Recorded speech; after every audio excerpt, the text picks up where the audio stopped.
Gabrielle, first of all, it's a great honor to sit here with you. Thank you so much for this interview. Thank you. It's an honor to be with you. So you grew up in Lebanon as Christian. When was your first encounter with Israel, and what was it like? The war started and the world forgot about us. And the Palestinians were massacring the Christians in Lebanon, and nobody cared. Few people in my town, in Marjayoun, went to the border and waved down an Israeli patrol, and they begged for help. And Israel would come in the middle of the night into the towns, bring ammunition, bring whatever supplies to the soldiers that they needed, because we knew if we go to Israel and beg for help, the Jews are not gonna kill us, because we had more in common with the Jews than we had with the Muslims. And that's when I realized the difference between Israel and the Arabic world is a difference between civilization and barbarism. It's a difference between goodness and evil. They were evil. Bridget, what are your thoughts on what's happening these days in Israel after October 7th? It was horrific what happened. I watched the videos of what they have done, and that's when I decided, you know, I will do everything I can to put the truth out. After October 7th, I realized I am a part of the Jewish people. I may be Lebanese because I was born in Lebanon, but in my heart, Israel is home.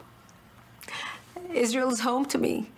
I identify more as an Israeli than I do identify as a Lebanese. Wow. You know, the Bibas family and watching the children, that was tough. I couldn't stop crying last week. I couldn't stop crying. I couldn't stop getting enough media. And you know, I was in the hospital with my daughter, and who is now considering naming her baby Ariel, in honor of Ariel Bibas. And I think what October 7th showed Israel is that as Jewish people, the Jewish people have to bond together, have to be unbroken, because the rest of the world is not going to come to save the Jews. On October 7th, the whole world condemned Israel, not Hamas. What do you think about Trump's relocation plan in Gaza? Do you think it's something that is practical, feasible? I love the idea. What he doesn't understand is the Palestinians will sacrifice every single last soul, down to the last baby alive, trying to kill the Jews. And they would much rather live in mud just to kill Jews than go live in a 5-star hotel in Egypt. Israel has to do whatever it has to do to protect itself. The Palestinians have no desire to having peace with Israel. Do you think that if Hezbollah will leave Lebanon, there will be a chance, like a real chance for peace between Israel and Lebanon? The Christians in Lebanon do want to have peace with Israel. I am talking to Christians in Lebanon all the time who say, if we can just have peace with Israel. The Christians in Lebanon cannot stand Hezbollah. They do not want Muslims in Lebanon.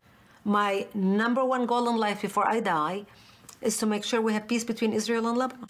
What do you think should be done with Iran, especially regarding the nuclear threat? I think we need to bomb the daylight out of Iran. I think we need to eliminate, now is a perfect opportunity. And thank God we have President Trump in office. What message would you like to convey to the Israeli people? You will never be alone as long as there are people like me fighting for you and willing to take a bullet and die fighting for you. That's my message to Israel. Stay strong. It's just such an amazing testimony. Israel is a miracle. It's a miracle nation. I admire the Israeli people and the state of Israel beyond words. Thank you so much for this interview. It was a pleasure. Thank you for your unwavering support in Israel. Thank you. It means a lot to us, especially in these days. Thank you. Thank you.